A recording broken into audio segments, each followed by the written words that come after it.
다 같이 자리에 기립하셔서 임재 찬양 부름으로 2020년 12월 첫째 주일 예배를 하나님 앞에 드리겠습니다.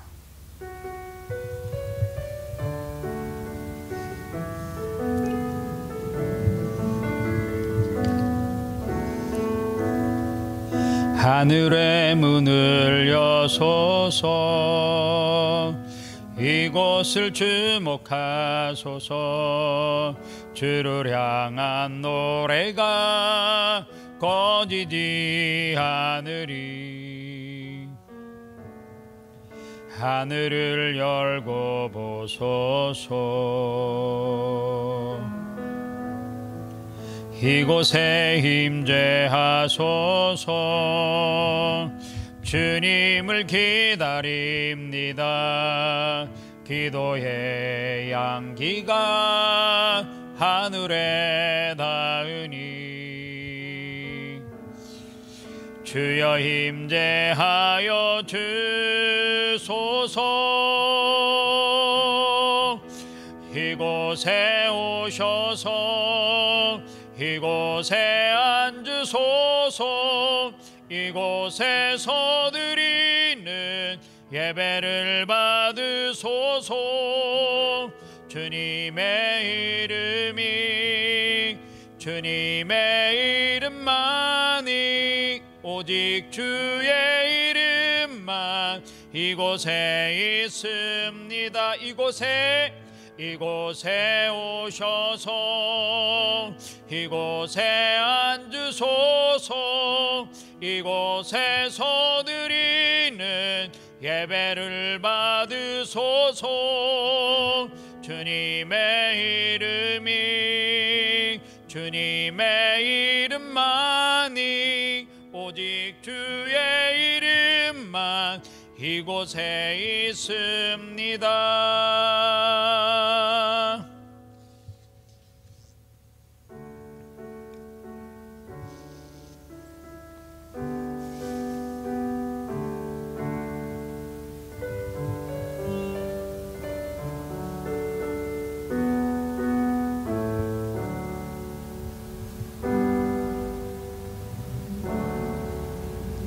참 좋으신 아버지 하나님, 은혜와 사랑을 진심으로 감사합니다.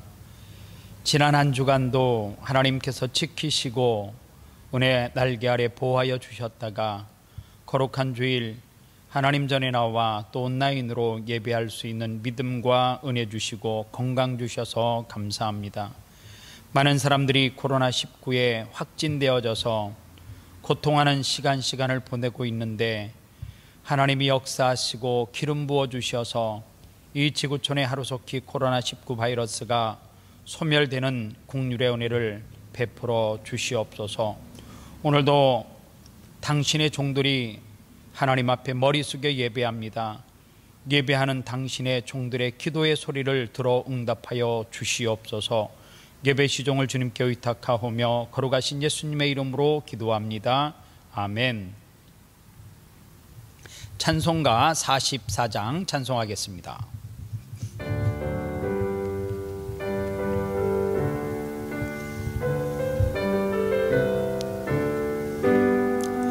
지난 이래 동안에 예수 인도했으니 주의 전에 모여서 감사 찬송합니다.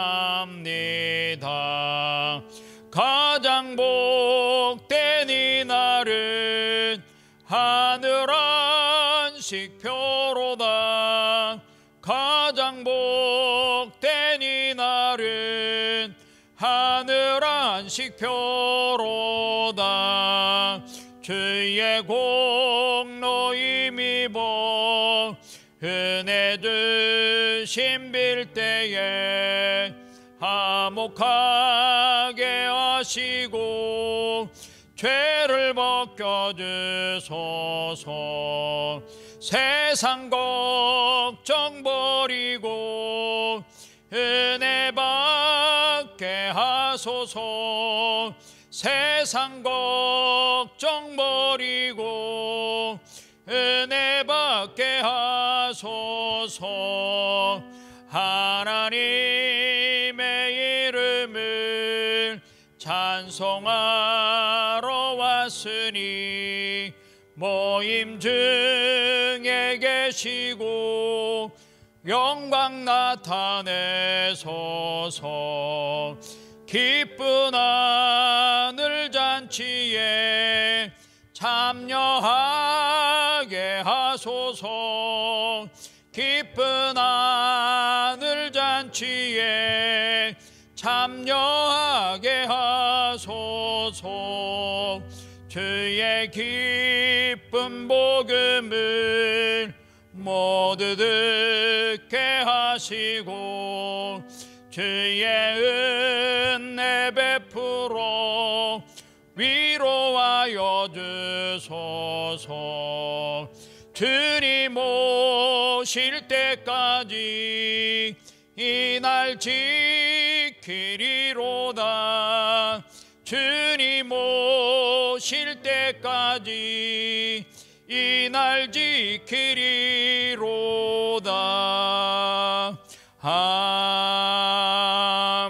아멘. 사도신경으로 우리의 신앙을 고백합니다. 나는 전능하신 아버지 하나님 천지의 창조주를 믿습니다. 나는 그의 유일하신 아들 우리 주 예수 그리스도를 믿습니다. 그는 성령으로 잉태되어 동정녀 마리아에게 나시고 본도 빌라도에게 고난을 받아 십자가에 못 박혀 죽으시고 장사된 지 사흘 만에 죽은 자 가운데서 다시 살아나셨으며 하늘에 오르시어 전능하신 아버지 하나님 우편에 앉아 계시다가 거기로부터 살아있는 자와 죽은 자를 심판하러 오십니다.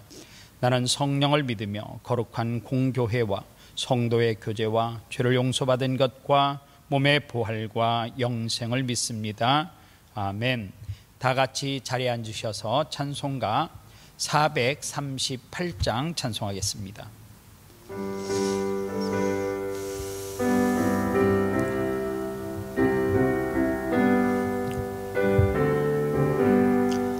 내 영혼이 은총 입어 중한 죄짐 벗고 보니 슬픔 많은 이 세상도 천국으로 하하도다. 할렐루야 찬양하세.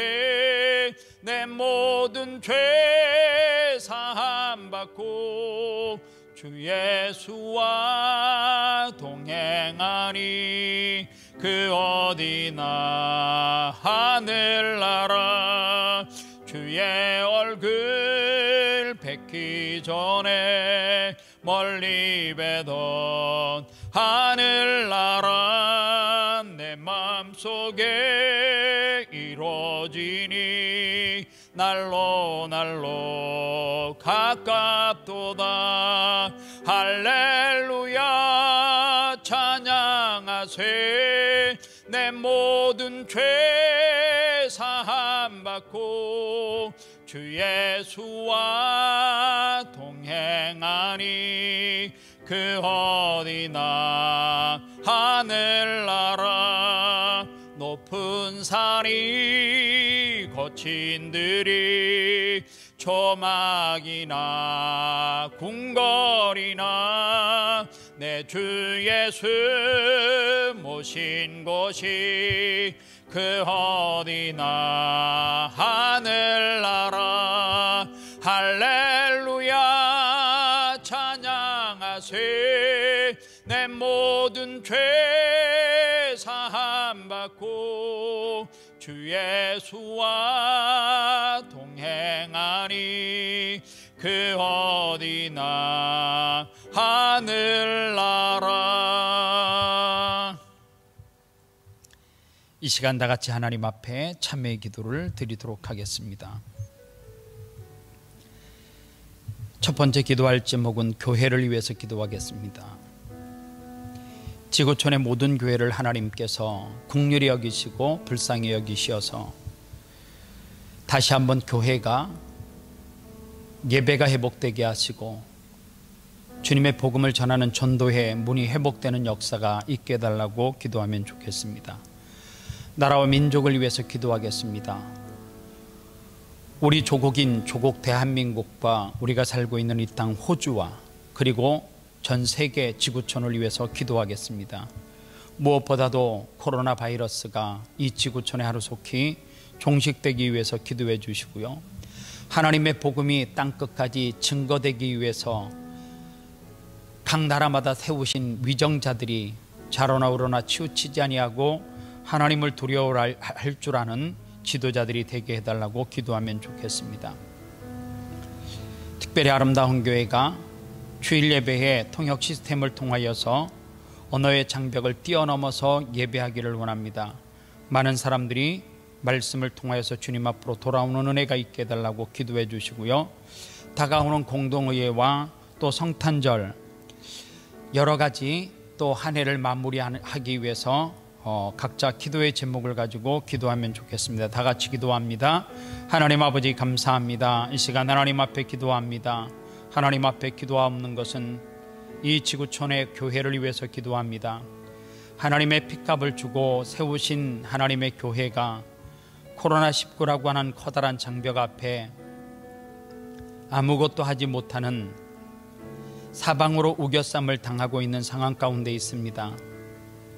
하늘이 열려 있음을 기억하게 하여 주시옵소서. 위기 때 역사하시는 하나님을 기억하게 하여 주시옵소서.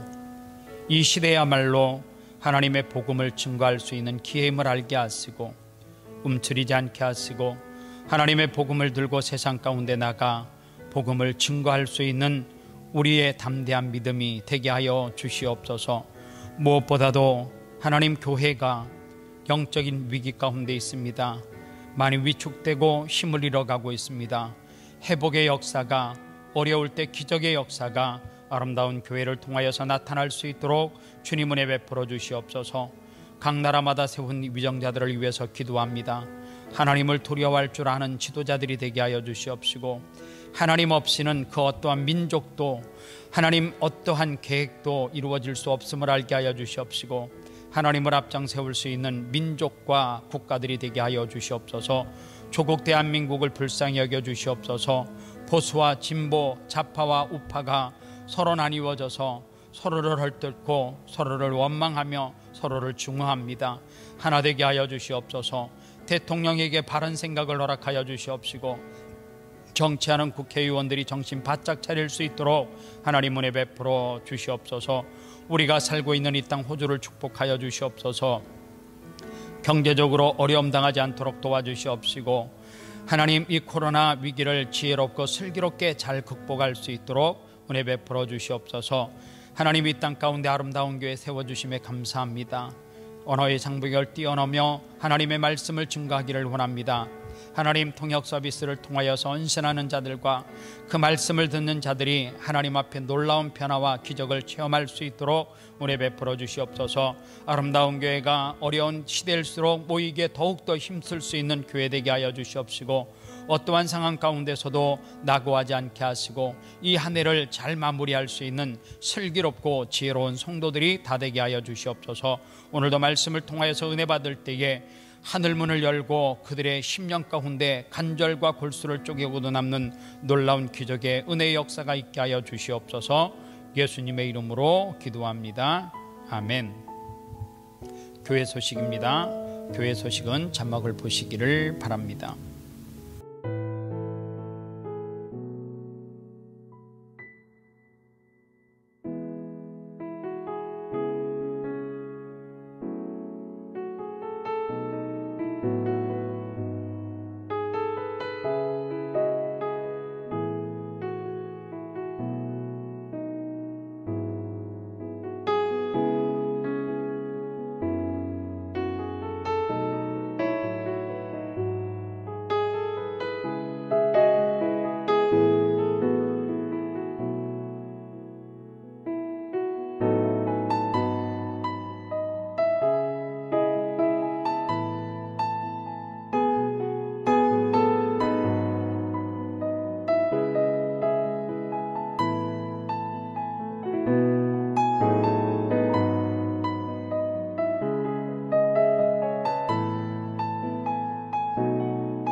이 시간 하나님 앞에 드린 예물 위해서 축복 기도합니다.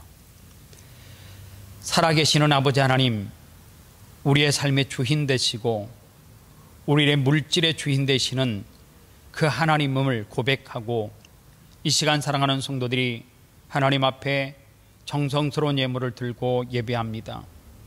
하나님 앞에 바쳐진 이 예물을 주님께서 연락하여 주시옵시고 물질의 주인이 내가 아니라 하나님이며 우리의 수고와 땀을 헛되지 않게 하시는 분이 하나님인 줄 믿고 하나님 앞에 구별하여 드린 사랑하는 성도들을 기억하시고 감사의 예물을 드린 사랑하는 성도들과 내가 가진 물질이 많지는 않지만 가난한 이웃을 위해서 하나님의 영광 위해서 쓰여질 수 있도록 선교 예물과 구제 예물, 월드비전과 컴패션 장학원금을 주님께서 기쁘게 받아 주시옵시고 이 예물이 쓰여지는 곳에 한 영혼이 살게 하시고 그 영혼을 통하여서 민족이 살아나는 놀라운 기적의 역사가 있게 하여 주시옵소서. 주의 이런금을 드립니다. 특별히 하나님 마음에 소원이 있어서 소원 예물을 드리며 비전화 후원금을 드리는 사랑하는 성도들이 있습니다. 이 모든 예물을 하나님께서 기억하시고 받아주시옵시되 성경 말씀대로 심는 대로 거둔다라고 하였사오니 물질 심었사오니 물질의 복을 허락하여 주시옵시고 이들의 마음 가운데 소원하는 그 소원이 속히 이루어지게 하시고 선교 예물이 쓰여지는 곳에 알알이 열매 맺는 놀라운 기적의 역사가 있게 하여 주시옵소서. 남에게 꾸어줄지언정 꾸지 않는 삶을 살아갈 수 있도록 주님께서 축복하여 주실 줄 믿사옵고 걸어가신 예수님의 이름으로 축복하며 기도합니다. 아멘. 이 시간 다 같이 자리에서 기립하셔서 하나님의 말씀을 받겠습니다. 하나님의 말씀은 마태복음 25장 31절부터 41절 말씀까지입니다. 제가 가지고 있는 성경은 신약성경 44페이지입니다. 마태복음 25장 31절로 41절입니다. 한 목소리로 같이 읽습니다. 인자가 자기 영광으로 모든 천사와 함께 올 때에 자기 영광의 보좌에 앉으리니 모든 민족을 그 앞에 모으고 각각 구분하기를 목자가 양과 염소를 구분하는 것 같이 하여 양은 그 오른편에 염소는 왼편에 두리라. 그때의 임금이 그 오른편에 있는 자들에게 이르시되 내 아버지께서 복받을 자들이여 나와 창세로부터 너희를 위하여 예비된 나라를 상속받으라. 내가 줄일 때에 너희가 먹을 것을 주었고 목마를 때에 마시게 하였고 나그네 되었을 때에 영접하였고 헐벗었을 때에 옷을 입혔고 병들었을 때에 돌아보았고 옥에 갇혔을 때에 와서 보았느니라. 이에 의인들이 대답하여 이르되 주여 우리가 어느 때에 주께서 줄이신 것을 보고 음식을 대접하였으며 목마르신 것을 보고 마시게 하였나이까? 어느 때에 나그네 되신 것을 보고 영접하였으며 헐벗으신 것을 보고 옷 입혔나이까? 어느 때에 병드신 것이나 옥에 갇히신 것을 보고 가서 배옵나이까 하리니 임금이 대답하여 이르시되 내가 진실로 너희에게 이르노니 너희가 여기 내 형제 중에 지극히 작은 자 하나에게 한 것이 곧 나에게 한 것이니라 하시고 또 왼편에 있는 자들에게 이르시되 저주를 받는 자들아 나를 떠나 마귀와 그 사자들을 위하여 예비된 영원한 불에 들어가라. 이는 살아계신 하나님의 말씀입니다. 아멘. 자리에 앉겠습니다. 옆에 사람에게 인사를 크게 할 수는 없지만 이렇게 질문하듯이 오늘 설교 제목입니다. 당신은 잘 살고 있는 것일까요? 이렇게 인사하도록 하겠습니다. 당신은 잘 살고 있는 것일까요? 저는 이번 주와 다음 주 2주간을 통해서 나는 잘 살고 있는 것일까? 라는 제목으로 말씀을 전하겠습니다. 마태복음 25장은 3가지 비유로 기록되어져 있는 말씀입니다. 그 첫 번째 등장하는 비유가 열처녀 비유입니다. 그리고 두 번째 등장하는 비유가 달란트 비유입니다. 그리고 마지막에 양과 염소에 관한 비유입니다. 오늘 이 3가지 비유를 다 다룰 수는 없고요. 그 가운데 양과 염소에 관한 이 비유를 통해서 우리가 이 땅에서 지금 현재 살고 있는데 잘 살고 있는지를 한번 점검하는 시간이 되면 참 좋겠습니다. 예수님 당시에 양을 키우던 목자 중에는 양이 머물러 있는 그 우리 안에 여름이 되어지면 염소를 낮에는 그 양 우리에 집어넣는데요. 왜 그렇게 하는가? 양이 가지고 있는 습성이 있기 때문에 그래요. 양은 어떤 습성을 가지고 있느냐? 양은 잘 몸을 움직이지 않으려고 하고 양끼리 서로 엉켜 붙어 있는다는 거예요.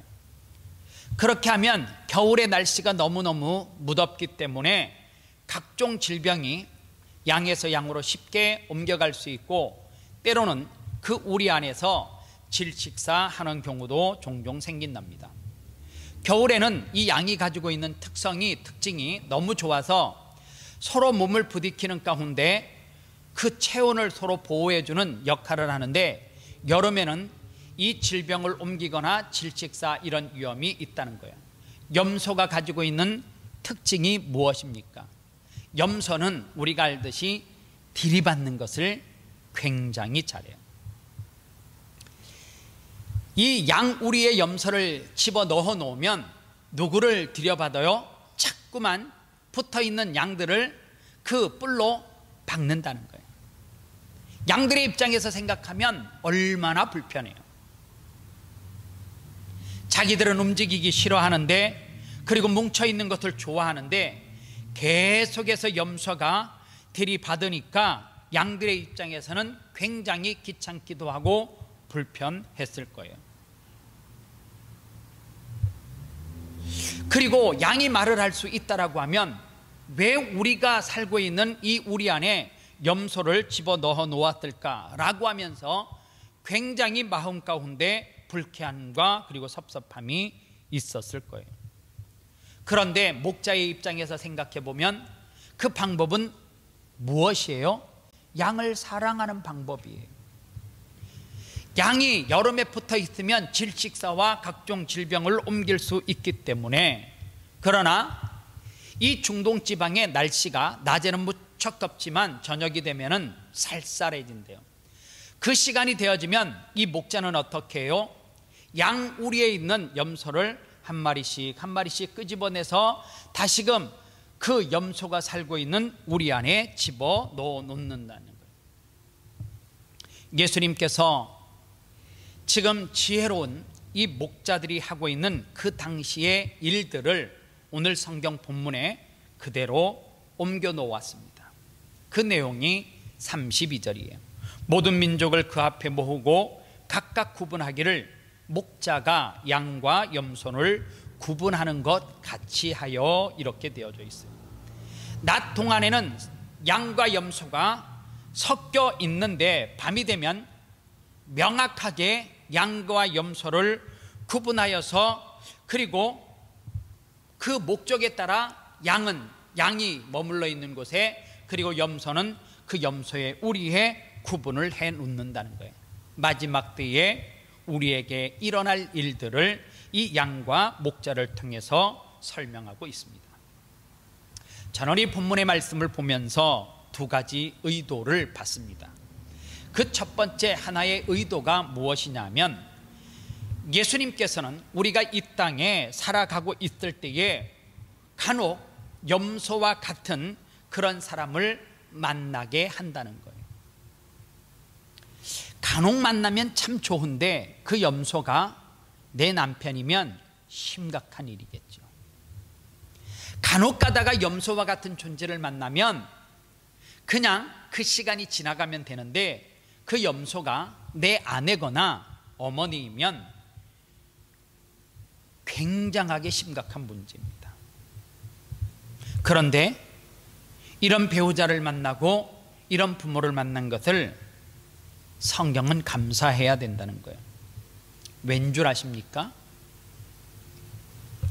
그런 분을 만나서 자꾸만 그분이 가지고 있는 기질과 성격, 자꾸만 염소처럼 들여받는 그것 때문에 오늘 저와 여러분들은 하나님 앞에 나와 울면서 기도하지 아니할 수 없고 울면서 찬송하지 아니할 수 없는 거예요. 오늘 내가 혼자 있으면 한숨밖에 나오지 않는데 내가 끊임없이 이 염소에 들여 바치니까 어디 앞에 나와서 울어요? 하나님 전에 나와서 울잖아요. 그리고 오늘도 내가 하나님 앞에 나올 수 있었던 것은 뭐예요? 간혹 가다가 있는 염소가 아니라 매일매일 나를 들여받는 그 염소로 통하여서 내가 하나님 앞에 나와서 예배하지 않냐는 거예요. 오늘 옆에 여러분들 염소가 계시면 이렇게 인사하기를 바랍니다. 참 고맙습니다. 그렇게 인사하셔야 돼요. 그런가 하면 또 하나 위로가 되는 것이 뭔가 하면 그 고통은 영원하지 않다는 거예요. 오늘 성경을 보십시오. 양과 염소가 있지만 그 양과 염소를 구분하는 날이 반드시 온다는 거예요. 이것이 우리에게 참 소망이 되는 것입니다. 그런데 오늘 본문 가운데 우리가 여기서 교훈을 얻고 끝나는 것이 아니라 더 중요한 교훈은 다른 데 있습니다. 그게 무엇일까요? 심판의 날에 대한 경고예요. 하나님께서는 우리에게 자유의지를 주셔서, 즉 선택권을 우리에게 주셨어요. 그리고 우리가 무엇을 선택하면서 사느냐에 따라서, 그리고 마지막 때는 무엇을 따라서 살아간 그 결과를 가지고 하나님 앞에 심판을, 즉 평가를 받는다는 거예요. 우리 주님께서는 우리에게 허락해 주셨어요. 그래서 우리에게 선택할 수 있도록 선을 선택하든지 악을 선택하든지 우리에게 선택할 수 있는 기회를 주셨고, 그리고 우리 모두는 선하게 살든 악하게 살든, 하나님의 말씀에 맞게 살든 하나님의 말씀에 그릇되게 살든, 우리가 매 순간 살아가고 있는 이 순간이 하나님 앞에 갈 때에는 네가 어떻게 이 땅에서 살았느냐를 가지고 주님 앞에 평가를 받는다는 거예요.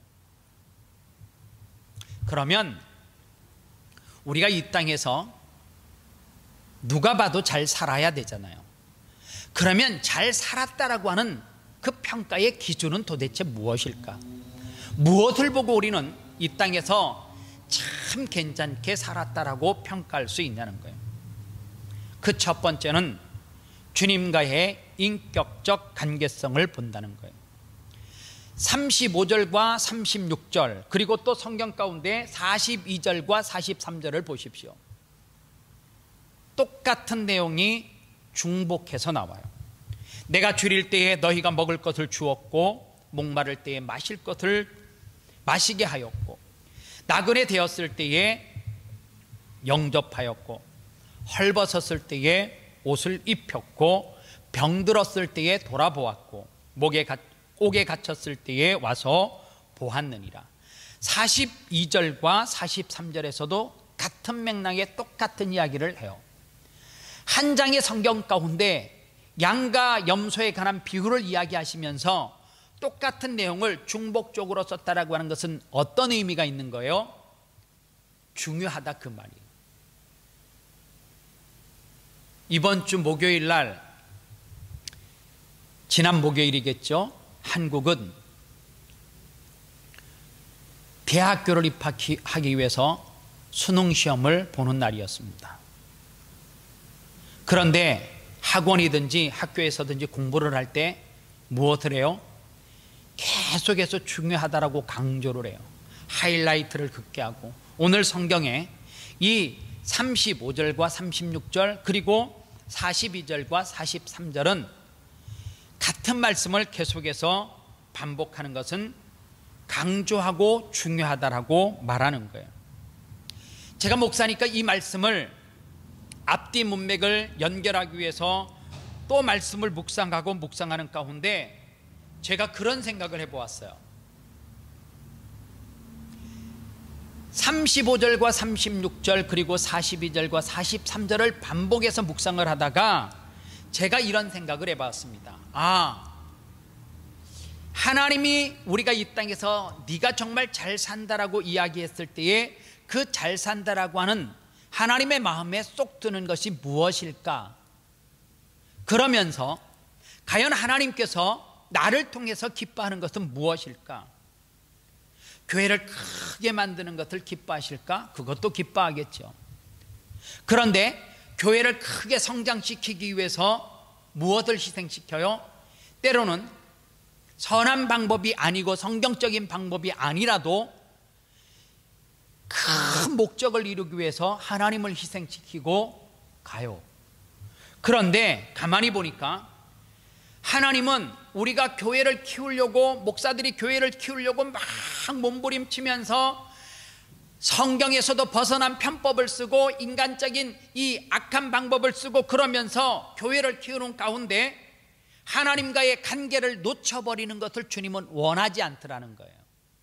다시 말하면 내가 어떤 것에 헌신하고 어떤 것에 희생하는 가운데 그 희생과 헌신은 시간이 지나면 지날수록 하나님과 더욱더 친밀감, 친밀성을 더욱더 가져야 되는데 어느 순간에 내 목표만 보이고 무엇이 빠져 있어요? 하나님과의 친밀감은 계속해서 멀어지는 거예요. 비즈니스를 하는 사람들에게 나타날 수 있는 증상들이에요. 내 비즈니스를 크게 키우기 위해서 하루도 빠지지 않고 예배를 걸으면서까지, 주일을 걸으면서까지 열심히 일을 해요. 어느 순간에 내가 물질의 목표를 이루었을지 모르지만 하나님과의 친밀감, 하나님의 관계는 굉장히 멀어질 수 있다는 거예요.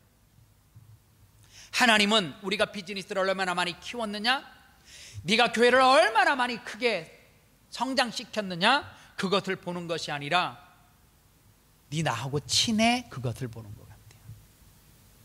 너 그렇게 비즈니스를 크게 키우면서 나와의 관계는 소원해지지 않았니? 멀어지지 않았니? 네가 이 땅에서 살기 위해서 몸부림치는 가운데 나와 그 목적 때문에 친밀감, 그리고 나와의 관계가 멀어지지 않았냐는 거예요. 오늘 그런 의미에서 우리는 내 삶을 한번 깊이 돌아보셔야 돼요. 우리 모두에게는 목표가 있어요. 내가 이루고 싶은 꿈이 있어요. 그런데 그 꿈 때문에 하나님과의 친밀한 관계는 소원해지지 않았는지, 멀어지지 않았는지. 만약에 하나님의 관계가 멀어지면서 그 목표를 이룬다라고 하면 하나님은 이렇게 말하실지도 몰라요. 나는 너를 잘 몰라. 그것은 너의 꿈이었어. 그것은 너의 목표였어. 나는 그 순간에도 네와 친밀한 관계를 갖기를 원했어. 너와 대화하고 싶었고 너의 기도의 소리를 듣고 싶었어. 너의 예배하는 모습을 내가 보고 싶었어. 네가 열심히 헌신하고 찬양하는 모습을 보고 싶었는데 네는 어느 순간에 그 목적이 세워지면서 나와는 굉장히 서운해지는 것, 좀 더 나가서 서로 만나면 서먹서먹한 관계는 만들면 안 된다는 거예요. 그런가 하면 두 번째로 주님의 심사 기준이 있는데 주님과 그 인격적인 관계라는 것은 추상적인 개념의 그런 관계가 아니라는 거예요. 주님이 우리처럼 육신을 가지고 계신다라고 하면 주님과 친밀한 관계를 갖는 것은 그렇게 어려운 것은 아닐 거예요. 왜냐하면 주님 앞에 더 많이 대접하면 되잖아요. 그런데 주님은 영적인 분이세요. 그렇기 때문에 주님과 인격적 관계성이라고 하는 것은 추상적인 관계, 즉 이 관계를 주님은 무엇으로 이웃을 섬기는 그 관계로 구체적인 개념으로 바꿔야 한다라고 본문 40절에서 말해요. 임금이 대답하여 이르시되 내가 진실로 너희에게 이르노니 너희가 여기 내 형제 중에 지극히 작은 자 하나에게 한 것이 곧 내게 한 것이니라, 이렇게 말해요. 우리는 영적 신앙생활 그렇게 이야기할 때 자꾸만 추상적인 것, 형이상학적인 것, 그래가지고 하나님과 깊이 묵상하는 것, 그리고 아침에 일어나면 큐티 말씀을 묵상하고 그리고 기도하고, 우리가 이런 것이 이 영적 신앙생활이 아니다라고 하는 것이 아니라, 그것도 굉장히 중요한데, 이 영적 신앙생활이라는 것이 그 추상적인 개념, 묵상하고 큐티하고 기도하고 예배하는 그것이 전부가 아니라는 거예요. 그러면 주님이 원하시는 영적 신앙생활이 어떤 거냐?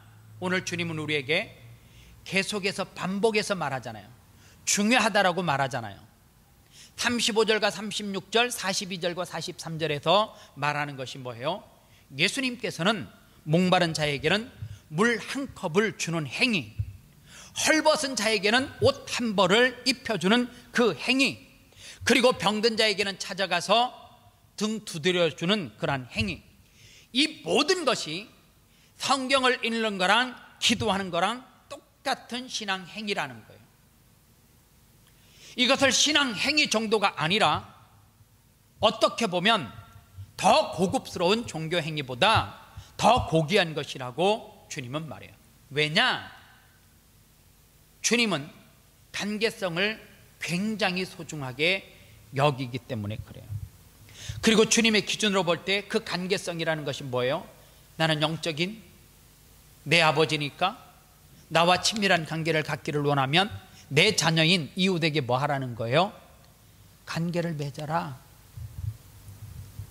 오늘 우리는 그런 의미에서 주님이 던져주시는 그 메시지가 많은데, 이 40절의 말씀을 우리는 심각하게 묵상하고 질문을 던져야 돼요. 어떤 질문요? 40절에 뭐라 그래요? 작은 자를 섬겨야 된다 그러잖아요. 그러면 우리 주변에 작은 자라고 말하는 것은 도대체 누굴까? 우리가 작은 자 이야기할 때 교회 안에서 작은 자는 누구예요? 사업에 어려움을 겪고 있는 김 집사님? 아니면은 비자 문제로 고통하는 아무개 집사님? 아니면은 자녀 문제로 고통하고 힘들어하는 아무개 박 집사님? 아니면은 우울증이 찾아와 가지고 매일매일 고통하는 뭐 이 아무개 집사님? 이런 분들이 우리 주변에 아주 작은 자예요. 그런 분들이 작은 자일 수도 있습니다. 그런데 제가 주님이 말씀하시는 이 작은 자가 도대체 누구일까? 도대체 우리 주변의 작은 자가 이 땅에서 생활하는 환경적인 문제로 힘들고 고통하는 사람들, 물질이 없는 사람, 아니면 비자가 없는 사람, 아니면 건강이 안 좋은 사람, 자녀가 문제가 있는 사람, 어떤 사고로 통하여서 질병으로 통하여서 병원에 입원하고 있는 이런 사람들이 다 작은 자일까? 작은 자의 통칭이 다 그럴까라고 생각을 해보니까 이 시대의 작은 자는 그렇게만 한정지어서 환경적인 문제로 힘드는 것을 다 작은 자라고 말하기는 어려운 것 같아요.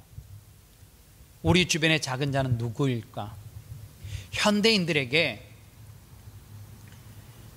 가장 고통하는 문제가 무엇일까?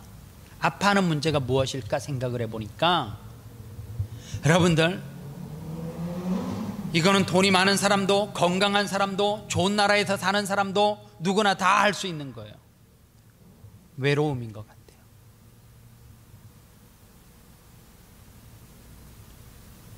가진 것은 맞는데 이 현대인들 가운데 나타나는 증상 가운데 하나가 외로움이래. 외로운 사람에게는 누가 필요해요? 그들을 위로해 줄 수 있는 위로자가 필요해요. 어느 목사님이 교제하는 가운데 그래요. 어느 날 자기 집에 있는데 한 할아버지가 연세가 많으신데 아마 그 집 주변을 돌다가 힘이 들어서 자기 집 앞에 이렇게 걸터 앉은 것이 있어가지고 자기 집 앞에서 이렇게 걸터 앉아 쉬고 있더래요. 그래서 그 모습을 보고 마음이 좀 짠해서 물 한 컵을 들고 나가서 물을 건네주었대요.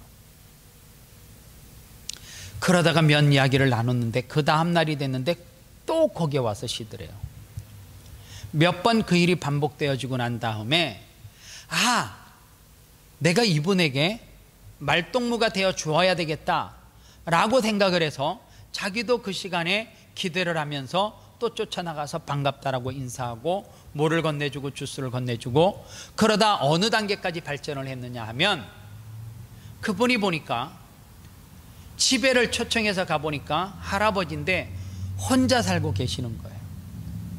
그래서 집을 청소도 해주고 그 다음에 정원도 조금씩 자기가 할 수 있는 만큼 가꾸어 주고, 그리고 필요한 물건들을 살 수 있는 장을 컬수나 우러스에 같이 가서 장을 봐주는 것을 도와주고. 제가 그 이야기를 듣는 가운데 그렇구나, 이 시대는 집이 없어서 아니에요. 집이 있어도 그 집이 그분에게는 외로움의 공간이에요. 누구와도 말할 수 있는 그 말벗이 없는 거예요. 그런데 오늘 성경을 잘 보십시오. 오늘 본문에 나오는 이 또 한 포인트가 있는데, 여기 내 형제 중에 라고 할 때 여기라는 표현을 통해서 우리 주님이 무엇을 강조하고 싶은 거예요? 내 형제 중에 우선순위에 관한 문제를 이야기해요.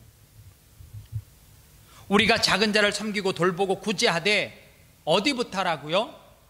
그 목사님처럼 어떤 사람은 자기 집에 앞뜰에서 어느 길 가는 노인이 거기 앉아 있으면 다른 생각을 할 수가 있어요. 저분이 왜 하필 우리 집 앞에서 저렇게 쉬고 있어? 저분이 계속해서 그곳에서 쉬고 있으면 보기 안 좋을 텐데.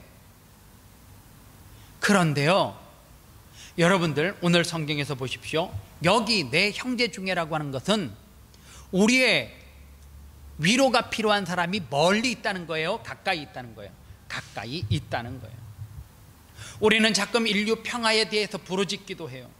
그러나 그것을 꿈꾸는 것은 좋겠지만 좀 더 나아가면 우리가 꿈꿔야 될 것은 내 주변에 있는 가까운 내 형제 중에 내가 누군가를 위로해 줄 수 있는 사람이 없는가를 찾을 수 있다는 거예요. 좀 더 가까우면, 저는 가끔 결혼 주례를 할 때 새 출발을 하는 부부에게 이런 이야기를 해요. 오늘은 당신은 오늘 이 시간부터 죽을 때까지 한 여자 행복하게 해주는 것이 당신 삶의 최고의 행복한 일이라고. 그리고 또 아내에게도 똑같이 이야기해요. 당신은 오늘 이 시간부터 죽을 때까지 옆에 있는 이 한 남자를 행복하게 해주는 것이 당신 삶의 최고의 행복인 줄 알으라. 이게 무엇을 의미합니까? 섬김의 우선순위는 주변 사람으로부터 내 지경이 흘러가기를 원한다는 거예요. 우리가 왜 주변의 작은 자들을 섬겨야 됩니까? 우리가 먼저 그 혜택을 받았기 때문에 그래요. 오늘 우리 모두도 작은 자 아니었습니까? 그런데 주님으로부터 먼저 내가 그 은혜와 그 혜택을 공급받았습니다. 지난날의 내 삶을 돌아보면 하나님 앞에서 저를 보면 아무것도 아닌 존재예요. 총신대학교 신학대학원을 첫 입학을 해서 들어가니까 합격의 기쁨도 잠시고요, 성탄절이 끝나면서 1월 2일 신정이 끝나고 2일인가 3일에 히브리어와 헬라어를 공부하기 위해서 그 추운 날 양지 캠퍼스에 그 1학년 전체가 들어가는 거예요. 들어가서 보니까 숫자가 결코 작지 않아요. 800명에 가까운 숫자가 목사가 되기 위해서 그 총신대학교 신학대학원에 그 한 해에 입학을 한 거예요. 제가 들어가서 첫 번째 느낀 것이 뭐냐면 다 나보다 똑똑한 사람 같더라고요.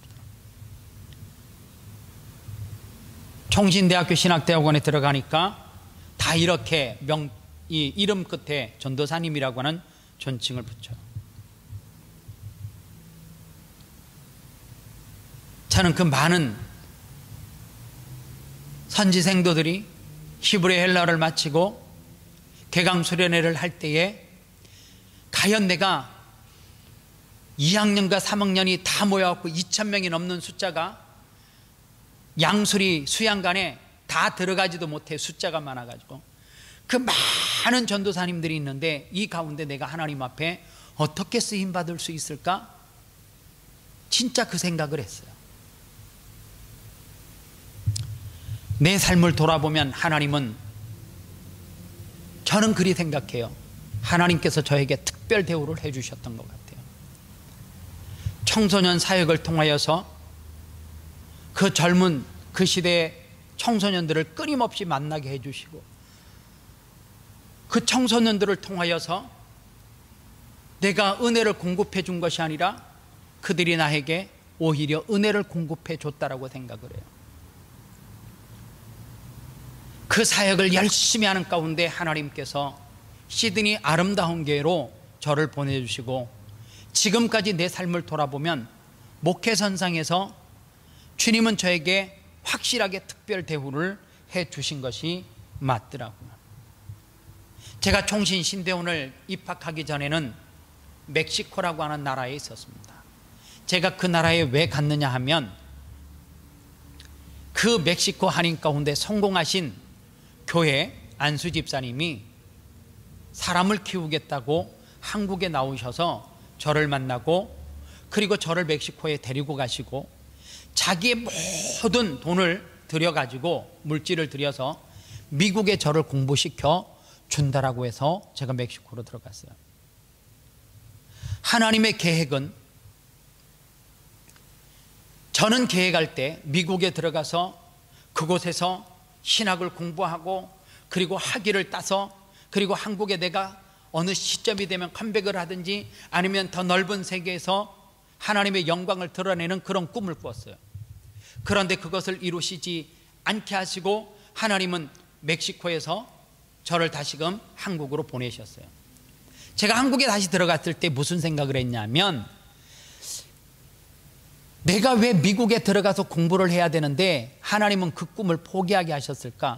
한쪽에는 제 나름의 무엇이라 생각을 했냐면 실패라는 생각을 했어요.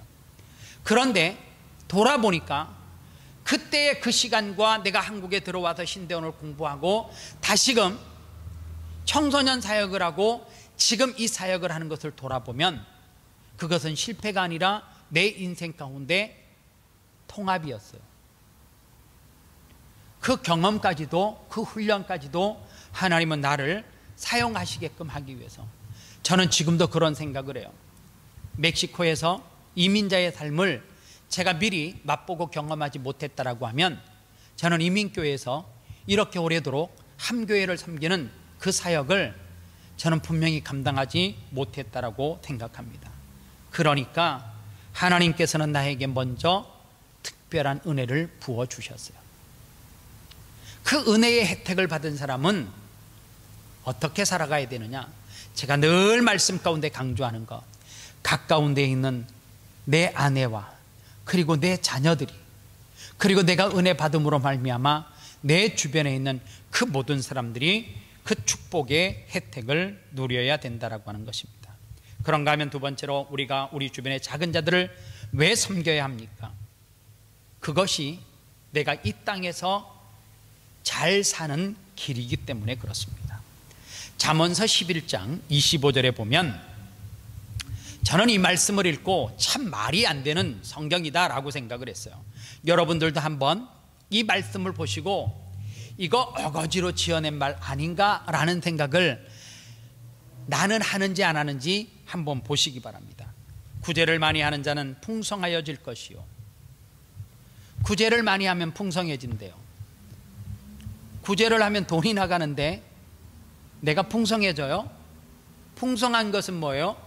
내가 안 쓰고 모으고 계속해서 킵을 해놔야지만 내가 풍성해지는데, 구제를 적게 하는 것도 아니에요.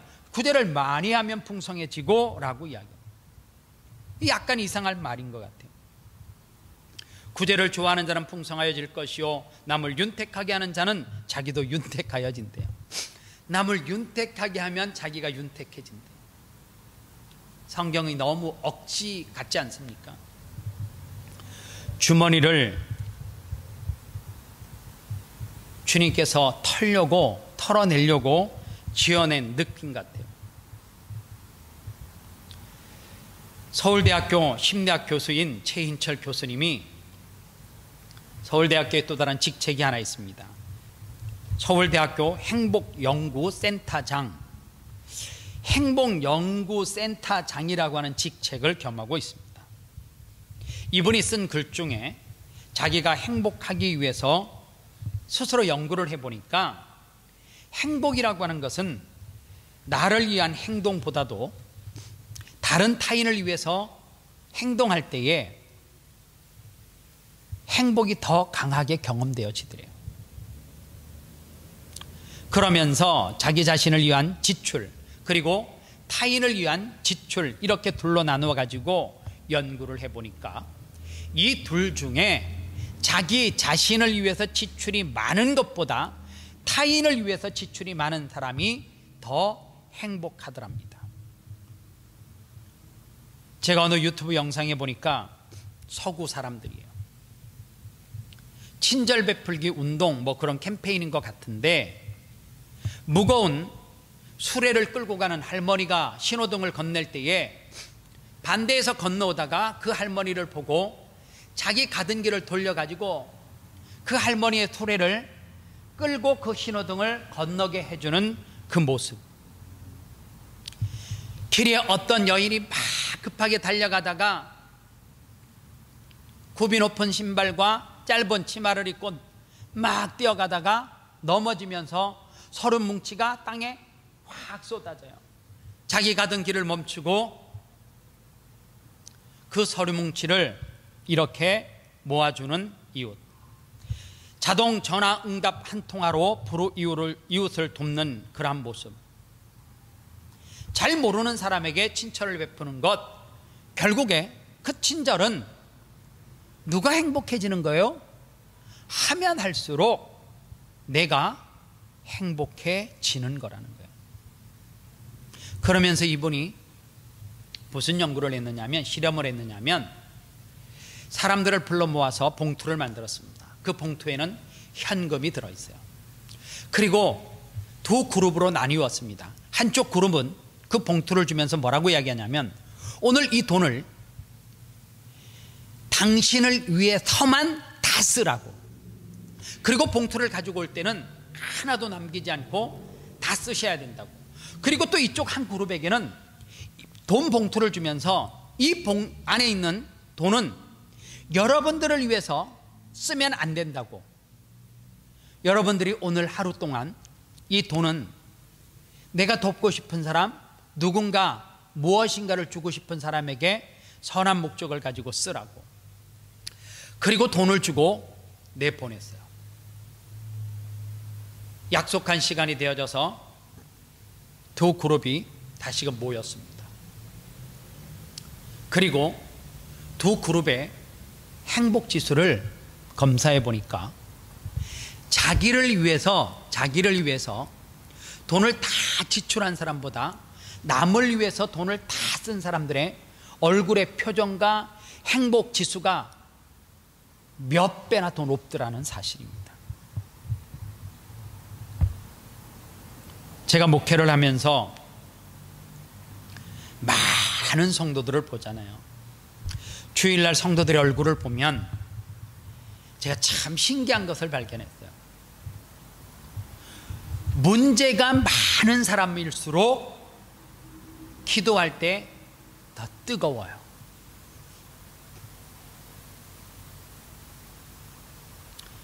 어려운 사람일수록 표정이 밝아요.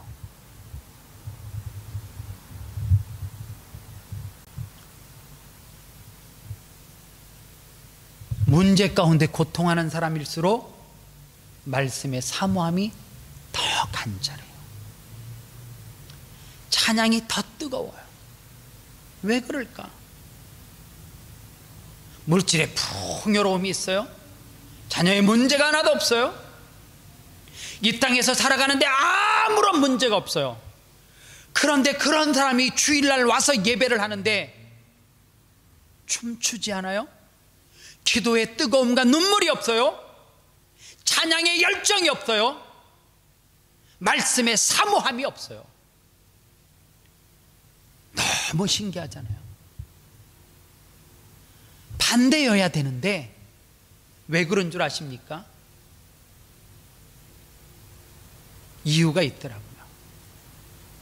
오늘 전 그 이유를 이 교수님을 통하여서 이분이 실험을 통해서 결과를 얻은 것을 저는 실험을 통하지 않고 성도들을 보면서 그 표정을 보면서 그들의 삶을 보면서 제가 결과를 얻었어요.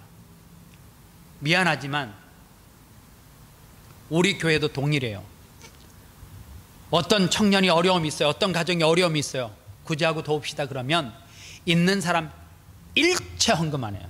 미안하지만 혹시 있는데 하신 분이 있으면 제가 잘 몰랐거나 오른손이 하는 걸 왼손이 모르게 해서 제가 몰라서 그래요. 그런 분들은 용서하십시오. 그런데 제가 지금까지 목회하면서 보면 있는 사람일수록 구제하자, 가난한 사람을 돕자 안 해요. 세상도 똑같다 그러죠. 어떤 어려움을 겪는 사람이 있으면 누가 해요? 십시일반 없는 사람이 모아서 구제한대요. 자녀를 위해서는 이 한 주간 동안도 천불이 안 아까웠지요. 내 자녀의 과외비를 위해서는 그게 200불, 300불이 돼도 안 아깝잖아요. 그런데 남을 위해서 돕자라고 하면 그 10불이 아깝잖아요. 그런데 거울을 보고 자기를 한번 봐요. 지금 내 표정이 행복한 표정인지. 저는 목회를 하면 할수록 제가 하나님 앞에 때로는 머리가 쭈삣쭈삣 쓸 때가 있어요. 너 성도들 바르게 서는 거 그것도 중요하지만 너 지금 바르게 서 있나? 계속 저에게 주님이 묻는 것 같아요. 저는 먼저 제가 하나님 앞에 하나님이 기뻐하시는 종, 하나님과 그 친밀감, 하나님과의 관계를 깨트리지 않아야 되겠다. 더 힘들수록 하나님과 친밀감을 가져야 되겠다. 하나님과의 관계를 더 견고하게 맺어야 되겠다. 내가 이 땅에서 목적과 목표를 이루는 것도 중요하지만 그것 때문에 하나님과의 관계가 멀어지는 그런 어리석은 삶을 살지는 않겠다, 않아야 되겠다 결심하게 되더라고요. 여러분들 다시 한번 물을게요. 나는 지금 잘 살고 있는 것일까요? 주님은 작은 자를 섬기라고 말씀하고 있습니다. 왜요? 내가 그 혜택을 받았기 때문에 그렇다는 거예요. 한 가지 간증을 하고 말씀을 마무리하겠습니다. 헤비타트라고 하는 운동, 헤비타트 운동을 들어보신 분이 계십니까? 이 헤비타트 운동은 전 세계의 인종 그리고 국가, 종교를 다 초월해서 가난한 자들을 위해서 집을 지어주는 귀한 일을 하는 기독교 운동이에요. 이 헤비타트의 설립자가 누구냐 하면 밀러드 풀러라고 하는 사람과 린다 풀러라고 하는 이 부부예요. 이분들이 60년대에 미국에서 백만장자라 그러면 얼마나 큰 거부입니까? 그 당시에 너무너무 사람들이 부러워하는 부자였어요. 이 밀러드 필러라고 하는 이 집의 가장이 얼마나 돈을 잘 벌었냐면 그냥 매해가 지나면 돈이 척척척척 쌓일 정도로 돈을 잘 버는 거예요. 이 돈을 열심히 벌다 보니까 하나님과의 친밀함도 굉장히 멀어졌고, 또 하나 아내와 자녀들과 친밀감이 깨지기 시작했어요. 왜요? 이른 아침에 출근해야 됐고요, 쉬는 날 없고요, 밤이 되면 아이들이 다 잠자고 아내가 잠들었을 때 들어오는 거예요. 그 사람이 엉뚱하게 나쁜 짓을 한 것 아니에요. 열심히 목표를 가지고 돈을 버니라. 그는 큰 대저택에 호수가 있는 집에 살았습니다. 그 당시에 아주 고급 승용차를 타고 다녔어요. 어느 날 똑같이 밖에서 열심히 일을 하다가 아주 집에 늦은 시간에 도착을 했어요.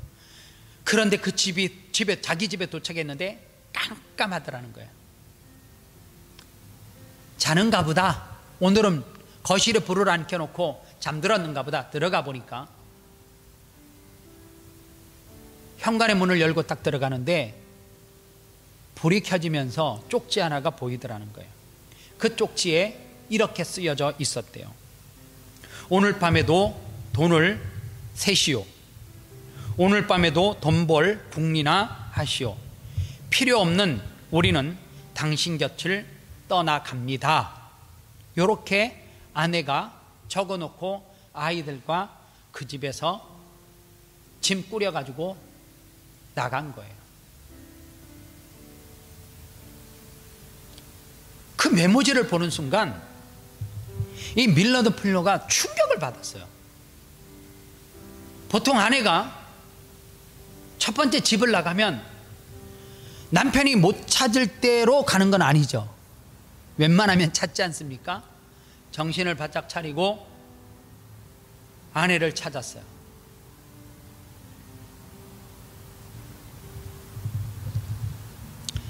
찾고서 아내와 자녀에게 용서를 구했습니다. 그리고 난 다음에 그는 사업과 재산을 정리해버렸습니다. 대저택, 호숫가의 집과 그리고 별장, 고급 승용차, 모든 재산을 다 팔았습니다. 그리고 아프리카 자일에 있는 빈민촌에 들어가서 3년 동안 선교 활동을 하고 나와서 그 다음에 설립한 것이 뭐냐면 헤비타트라고 하는 운동이에요. 전 세계적으로 95개국 이 헤비타트 지부가 있고요, 물론 한국에도 있습니다. 놀라운 것은 현재 통계는 없지만 2014년까지 누적된 헤비타트를 통해서 지어진 주택이 100만 채 이상이래요. 넘는데요. 말이 돼요? 100채도 아니고 100만 채가 넘는데요. 이 밀러드 플러가 이런 이야기를 했습니다. 물질적 부를 가난한 사람들에게 나눠 줄 때 진정한 행복에 이룰 수 있다는 것을 제 아내와 아이들이 집을 나갔을 때 깨닫게 되었습니다. 이렇게 고백을 했어요. 저는 이 충격적인 요법이 아니라 말씀을 통해서 좀 깨달았으면 좋겠어요. 작은 자를 좀 섬기세요. 그 작은 자는 멀리 있지 않아요. 내 아내가 오늘도 심리학자에게 찾아가서, 상담사에게 가서, 목사에게 외롭다는데, 너무너무 힘들고 고통한다는데 왜 남편은 몰라요? 왜 남편이 정신적으로 약을 먹고 힘들어하는데 왜 아내는 괜찮다는 거예요? 지극히 작은 자가 인류 평화에만 구호를 외치는 데 있지 않습니다. 우리 곁에 있어요. 여러분들, 내가 잘 살고 있는가를 거울을 보고 한번 스스로에게 질문해 보세요. 내 목표, 내 목적을 이루기 위해서, 큰 교회 세우기 위해서 하나님과의 관계가 멀어지는 삶을 살고 있지는 않은지. 주의 종들은, 또 하나 성도들은 내가 원하는 목표와 꿈을 이루기 위해서 죽기 살기로 달려가는 가운데 기도하는 시간, 찬양하는 시간, 하나님 앞에 예배하는 것도 다 빼먹고 새벽 예배요? 수요 예배요? 주일 예배요? 물으면은 목사님 저 예배하고 있대요. 어디에서요? 일하는 가운데. 그런 말 하지 마세요. 주의 종이 들어도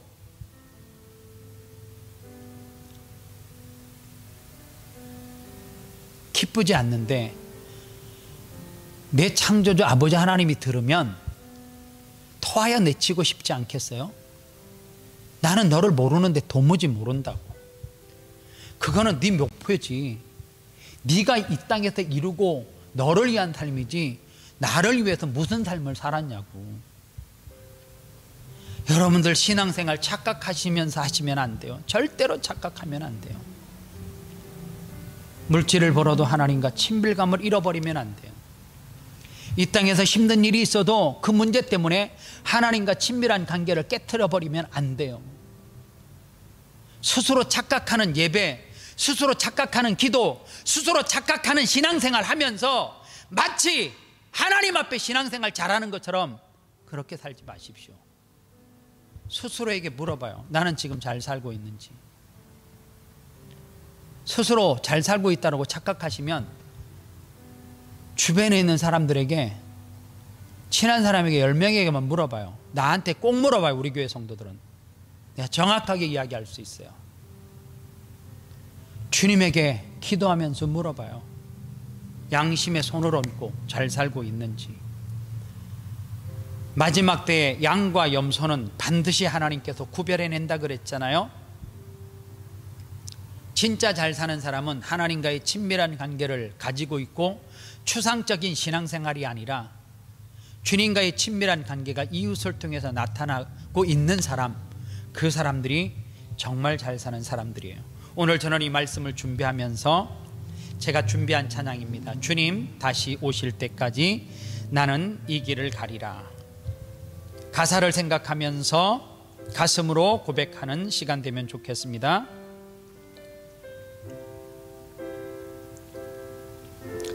주님 다시 오실 때까지 나는 이 길을 가리라.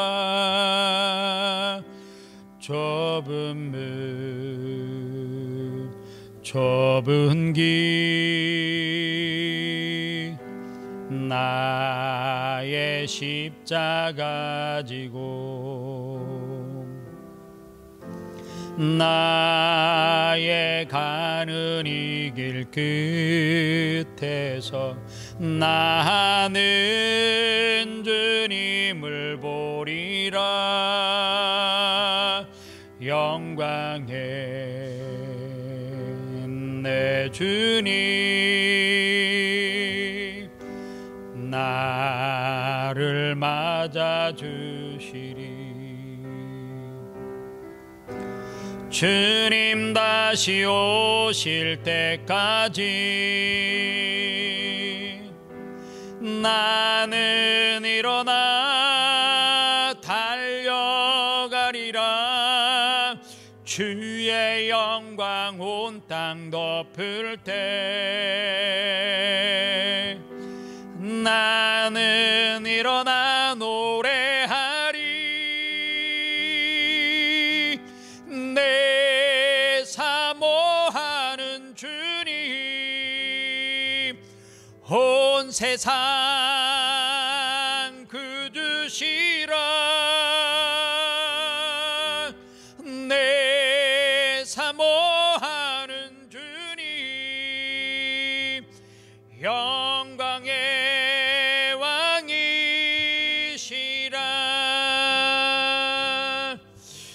주님 다시 오실 때까지 나는 일어나 달려가리라. 주의 영광 온 땅 덮을 때 나는 일어나 노래하리. 내 사모하는 주님 세상 굳으시라. 내 사모하는 주님 영광의 왕이시라.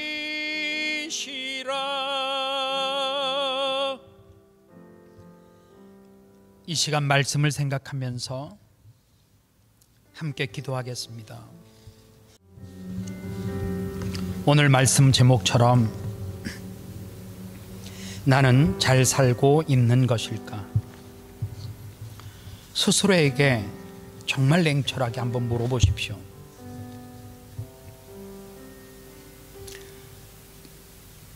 내가 이 땅의 꿈을 위해서 주님과의 그 친밀한 관계, 그것을 희생시키고 깨트리지는 않았는지, 내 욕심, 내 어떤 이름을 드러내기 위해서 하나님은 저만치 우리와 멀어져 있지는 않은지를 한번 냉정하게 생각하시고요. 그게 비즈니스가 됐던, 그게 목회가 됐던, 그게 내 이 땅에서 살아가는 어떤 삶의 문제가 됐던, 우리는 마지막 때가 되면 양과 염소로 구분되어져서 하나님 앞에 서요. 하나님 앞에 설 때에 대부분 후회는 누가 하는 줄 아십니까? 내 욕심과 욕망을 위해서 사는 것이 하나님의 영광이라고 착각하면서 사는 사람들이 다 후회하더라고요. 그렇지만 환경에 눌림이 있어도 하나님 앞에 더 친밀한 관계를 유지하며 눈물로 기도하고 사모하며 하나님 앞에 매달렸던 사람은 그 마지막 순간에도 하나님 앞에 찬양하며 주님을 맞이하더라고요. 어떤 삶이 잘 사는 삶인지를 이 첫 번째 말씀을 통해서 돌아보고 하나님 앞에 회개해야 될 부분이 있으면 회개도 하시고요, 결단할 기도가 있으면 결단하는 시간 갖겠습니다. 다 같이 기도합니다. 하나님 아버지 감사합니다. 이 시간 하나님 앞에 기도합니다. 내가 정말 잘 살고 있는 것일까요? 내가 목회하면서 내 목회의 목표를 이루기 위해서 하나님과 멀어지는 그 어떠한 모습은 없었는지를 돌아보게 하여 주시옵소서. 하나님과의 관계, 그 친밀감을 매 순간 매 순간 그렇게 하나님과 교통하면서 살았는지를 돌아보게 하여 주시옵소서. 사랑하는 성도들이 하나님 앞에 기도할 때에 냉철하게 내 자신을 돌아보고 내 목표와 내 욕심을 위해서 열심히 사는 것 같이 살았는데 하나님과의 관계는, 예배는, 기도는, 하나님의 말씀은, 하나님 앞에 헌신하는 시간은 점점 멀어지지 않았는지를 스스로 돌아보고 이 남은 한 해 동안 또 다가오는 새해에는 하나님과 더욱더 친밀한 관계를 갖게 하여 주시고 하나님과의 관계를 멀어지게 하는 그 어떤 것이라도 가감하게 믿음으로 결단하여 버리게 하여 주옵소서. 예수님의 이름으로 기도합니다. 아멘. 2021년 교회 칼렌더가 나왔는데요, 현장에 예배를 나오시지 않는 분들이 많이 계셔서요, 집으로 배달할 수는 없을 것 같아요. 나오셔서 받아 가시기를 바랍니다. 교회 찬양 부르고 축도로 예배 마치겠습니다.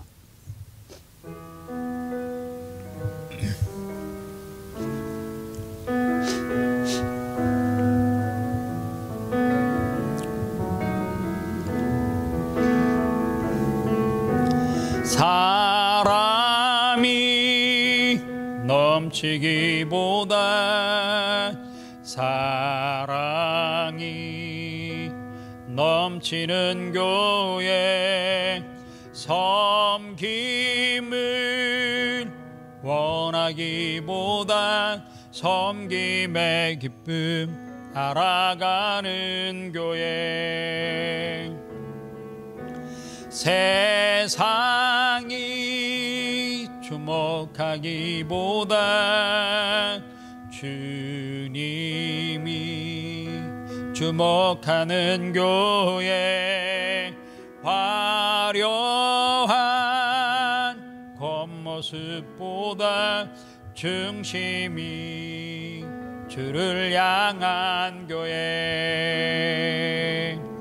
주님이 피로 사신 아름다운 교회 서로 사랑함으로 하나 되는 교회 주님이 머리 대신 거룩한 교회 우리 함께 만들어가요.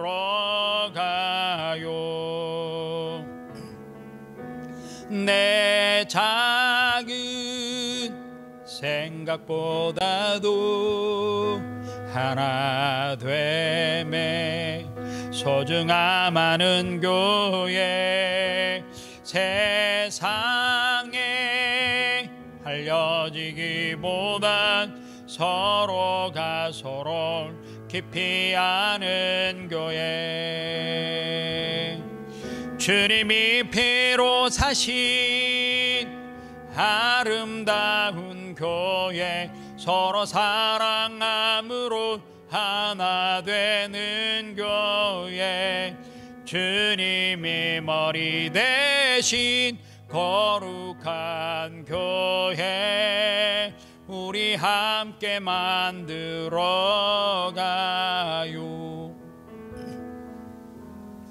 주 예수 그리스도의 은혜와 하나님 아버지의 사랑과 성령님의 위로교통 충만 역사하심이 나는 잘 살고 있는 것일까? 라고 하는 이 질문에 스스로 질문하고 그리고 대답하며 스스로를 돌아보고 주님 앞에 섰을 때에 잘 살았노라고 평가받기를 원하고 그 평가 기준에 맞는 하나님과의 친밀한 관계를 그 어떤 환경에도 지배받지 않고 새롭게 갖기를 원하는 사랑하는 성도들 머리 위에 이 말씀을 듣고 결심하는 사랑하는 당신의 종들 머리 위에 아름다운 교회와 이 나라와 조국 대한민국과 코로나19로 고통하는 확진자들 머리 위에 이제로부터 영원토록 함께 계실지어다.